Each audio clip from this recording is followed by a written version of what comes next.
Bonjour, j'espère que vous allez bien. Moi ça va très bien, merci pour tous vos retours sur le vlog de la semaine dernière, vos messages, tout ça, j'ai un petit peu noté vos conseils et tout. Mais là aujourd'hui l'heure est grave, je vais aller chez le perceur pour retirer ce piercing là parce qu'en fait je l'ai pété pour pouvoir enfin le changer parce que je n'ai jamais changé ce piercing là et j'aimerais bien mettre d'autres bijoux. Donc je vais essayer d'aller voir chez un perceur, voir s'il peut essayer de me le retirer pour que je puisse en mettre un nouveau, ça serait plutôt cool. En tout cas voilà, je vous tiens au courant, donc on va y aller là tout de suite là direct. Je sais l'intro est très courte, fallait que je le fasse parce que je pars tout de suite. Allez c'est parti. La suite dans le prochain plan si la réussite a été à 100%. Et sinon bah la suite quand même au prochain plan s'il y a eu un échec. Oui ça y est, enfin je peux le changer. J'ai essayé de l'enlever etc, ça marche, je peux le changer, je peux modifier. Là pour l'instant j'ai laissé le sien, mais je suis trop contente. Enfin je change de bijoux au nez. J'ai eu des grosses gouttes de sueur parce que on n'arrivait pas avec les pinces et tout. Fini par y aller à la pince de jardin quoi, au sécateur, à la cisaille quoi. Et en fait effectivement hyper dur, hyper compliqué et tout, mais on a réussi au bout d'une dizaine de minutes. Vraiment j'avais les gouttes de sueur coulées dans le dos. Je ne suis pas partie bredouille,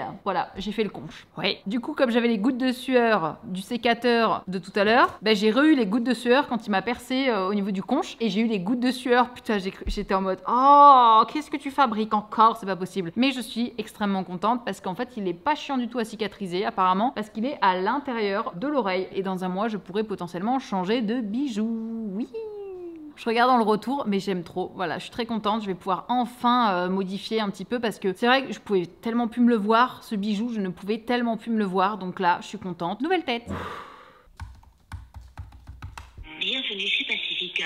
Votre gestionnaire est actuellement absent et toutes nos équipes sont déjà en communication. Très bien, Pacifica, bravo. Je vous explique le topo. J'ai eu le garage où Pacifica a envoyé la voiture. Donc, ce garage-là l'a envoyé donc à Toyota. Hein, je sais pas si vous vous souvenez. Le truc étant, c'est que là, j'ai appelé le garage encore une fois et il m'a dit, pour en étant très transparente, très honnête, hein, il m'a dit, bah, je vais être honnête avec vous. Là, ils sont tombés sur un bug. Ils n'arrivent pas à redémarrer la voiture malgré le chargeur qu'on attendait depuis genre des semaines. Ils font soi-disant appel à des experts techniciens Toyota machin. Je lui ai dit honnêtement, écoutez, honnêtement, qu'est-ce qui se passe? Il me dit, bah ça se peut que ça fait 10 jours qu'il n'ait pas touché la voiture parce qu'en fait, comme ce n'est pas Pacifica qui a envoyé la voiture directement à Toyota, c'est par un intermédiaire, donc le garage qui a envoyé la voiture à Toyota.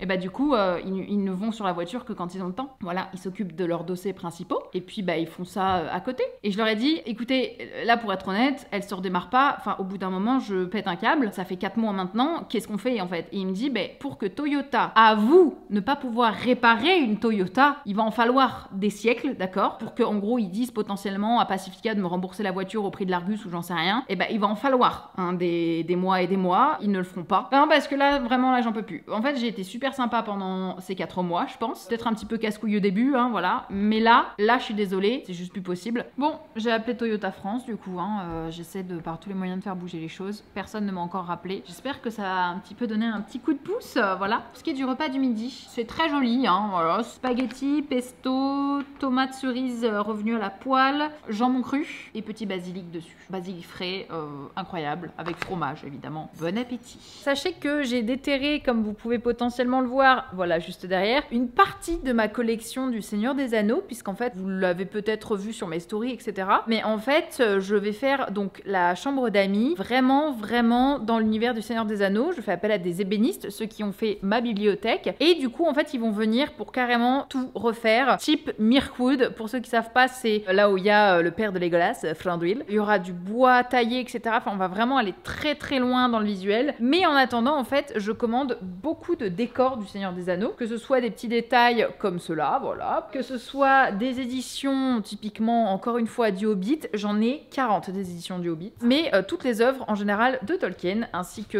les cartes, etc. Mais il faut que je vous montre la collection un petit peu parce qu'il y a des gens qui me demandent tout simplement. Je vais vous montrer une petite partie de la collection et je vous montrerai tout ça quand tout sera fait. Je filmerai de A à Z. Ça va être très long, ça va prendre des semaines, des mois et ça va être magnifique. Bonjour, prince. Que vous êtes beau gosse. Et il y a aussi l'atlas de la Terre du Milieu. J'ai fait une vidéo, je vous montre. C'était avec Brajlon à l'époque et c'était l'une de mes plus belles OP. Dans l'espoir de sauver les hommes et les elfes de l'emprise du Seigneur des Ténèbres, Aerendil, le père d'Elrond, embarque à bord d'un navire dans une quête désespérée. Au bord de la défaite, Morgoth, dans un ultime recours, lâcha alors son armée de dragons ailés, menée par le plus grand d'entre eux jamais créé. en calagone noir. C'était pas la plus payée, je vous avoue, mais quand bien même c'était l'une de mes plus belles OP de ma carrière, je trouve. C'est celle que j'ai le plus aimée et celle dont je suis, l'une dont je suis le plus fière. Et forcément, bah c'est sur l'Atlas de la Terre du Milieu. Voilà, et d'ailleurs cet ouvrage est magnifique. Bon, pour l'instant j'ai rangé comme ça la collection, ça va pas du tout rester. Il y a tout ce qui va bouger de toute façon, il va y avoir du faux bois, etc. Enfin bref, plein de trucs, mais au moins je l'ai rangé. Édition française du Seigneur des Anneaux, là c'est tout ce qui est Contes et légendes inachevées, Fairies et autres textes, Les enfants de Húrin, etc., etc. Ça c'est l'édition anglaise du Seigneur des Anneaux. Ça c'est toutes mes éditions du Hobbit française et anglaise. Ça c'est d'autres éditions magnifiques de Beren et Lucienne, Les contes inachevés, etc. Machin, magnifique cette édition. Encore du Beren et Lucienne. Le Silmarillion plus l'histoire de la Terre du Milieu, seulement ce qui est sorti en français parce qu'il y a que les 5 premiers tomes, je crois, de l'édition anglaise. Ça c'est l'édition anglaise de l'histoire de la Terre du Milieu. D'autres éditions magnifiques en anglais, donc de la chute de Gondolin, de Numénor, etc. Et ça c'est des grosses éditions, des films, etc. Tout ça, enfin bref. Tout ça, c'est du Tolkien et c'est une partie de ma petite collection. Vous avez vu un petit peu. Et je parlais super bizarrement parce que j'ai un masque sur le visage. Bonjour. Je suis la personne au CHR et qui attend depuis bien longtemps. Oui, nous aussi, j'ai pas de nouvelles. Honnêtement, j'ai rien comme nouvelles. J'ai appelé vendredi. Cette semaine, j'ai pas appelé, j'ai appelé vendredi. On m'a dit le chef d'atelier devait me rappeler. C'est vrai que c'était vendredi.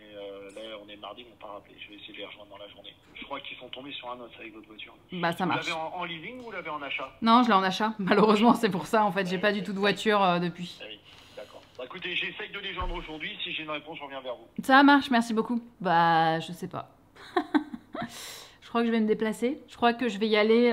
Louis rentre jeudi du Japon. Je pars le lendemain pour Rotterdam, pour la TwitchCon, mais je pars en fin d'après-midi. Je pense que si je ne suis pas rappelée d'ici là, eh bien on va aller sur place directement avec Louis, et puis comme ça, bah, je vais aller piquer ma gueulante. Au bout de 4 mois, j'imagine que je suis en droit de piquer ma gueulante. Et on va essayer de rappeler l'assurance. C'est parti. Parce que le mec ne répondait pas, évidemment. Vous pouvez me laisser un message de 9h à midi?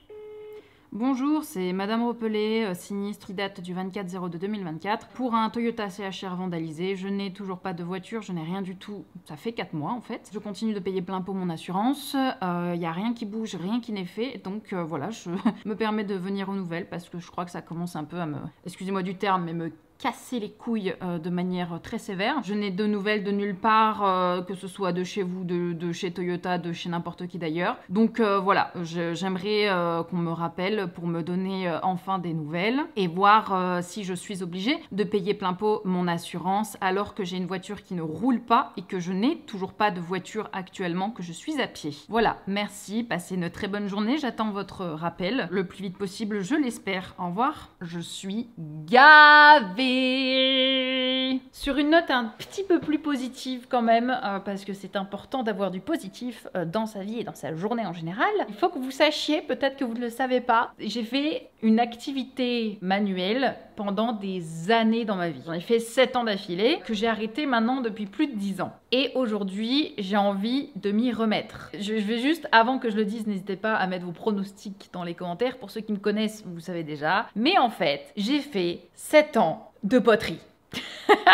Dit comme ça, je trouve ça un peu rigolo et bizarre parce que c'est vrai que c'est pas si commun que ça. Enfin, tu fais du cheval, tu fais du basket, tu fais du foot, mais tu fais pas de la poterie en général. Enfin voilà, j'en ai fait 7 ans tous les mercredis durant de ma vie. J'en ai fait 7 ans. J'ai toujours adoré ce qui était travaux manuels, la peinture. J'ai appris à faire du crochet, j'ai appris à broder, j'ai appris à beaucoup de choses. J'aime bien tout ce qui est artistique, manuel. Voilà, j'aime créer des choses. Et là, ça fait un moment que j'y pense, mais j'ai envie de me remettre à la poterie et donc je vais aller dans un magasin qui s'appelle Bosner, pour ceux qui connaissent, et je vais essayer de trouver tout le matériel et me créer un atelier de poterie dans mon sous-sol. Voilà, avec le tour, le four céramique, pour en général, je pense que je vais prendre pour de l'argile grès. J'adore les créations, par exemple du Seigneur des Anneaux, vous savez, les tasses Seigneur des Anneaux, les tasses Hobbit, ou même les tasses Pokémon, et je me dis, mais Alex, t'en as fait pendant 7 ans. Tu connais quand même. Tu sais faire. Enfin, oui, ça fait 10 ans que j'ai pas touché de la terre. Ça fait même plus, ça fait 12 ans que j'ai pas touché de la terre. Mais j'en ai fait pendant 7 années de ma vie. Qu'est-ce que j'attends pour recommencer? Au début, je me suis dit, non, vas-y, c'est qu'une lubie de toute façon, ça va passer. Mais ça ne passe pas. Je ne pense qu'à ça, en fait. Je ne pense qu'à faire de la poterie en ce moment. Ça se trouve, ça va être catastrophe. Mais j'ai hâte. J'ai hâte de me rater.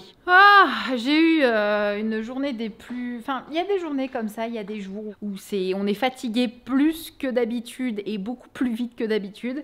Et ben aujourd'hui c'est une journée comme ça. Vraiment j'ai eu un enchaînement qui m'a un peu gavé. Mais bon, c'est pas très grave. Là je vais aller installer et vous montrer ce que j'ai acheté en fait pour la poterie. Sachant que comme je vous l'ai dit, Poti, raconte-moi, que se passe-t-il? D'accord. J'ai hâte de vraiment mettre en place mon petit atelier. Pour l'instant, en tout cas, on sera bon. Il me restera aussi l'émail à acheter, mais ça, on verra plus tard. Hein, voilà. Non, il n'y a rien. Cours vite, cours vite, cours vite. Il va me suivre. Il va passer par l'autre côté, il va arriver par là. Oh, crapaud, mais... Ce qu'il veut, c'est sa pâtée, mais ce n'est pas encore l'heure. Il n'est même pas 17h. Tu te fous de ma gueule? Du coup, j'ai acheté plusieurs choses. Forcément, on a besoin d'un rouleau, des éponges et multiples ustensiles. Ça, c'est le petit fil pour couper la terre, etc. Et vraiment multiples ustensiles pour faire les anses, la sculpture, la gravure, etc. La tournette, quand vous mettez une pièce ici, que vous voulez la nettoyer, que vous voulez en fait la travailler, etc. Bah, c'est la tournette coince. Et bien évidemment, de l'argile. C'est du grès. Bon, désolé pour le son, ça résonne. Il faut juste que je descende le gros truc qui sert de trépied, mais toute seule, je peux pas, c'est beaucoup trop lourd. Mais ça donnerait un truc comme ça. Je vais pas le mettre là définitivement. En fait, je le mettrai de ce côté là-bas. Mais en gros, ça donnerait ça, un petit peu dans l'idée, histoire de travailler les pièces, etc.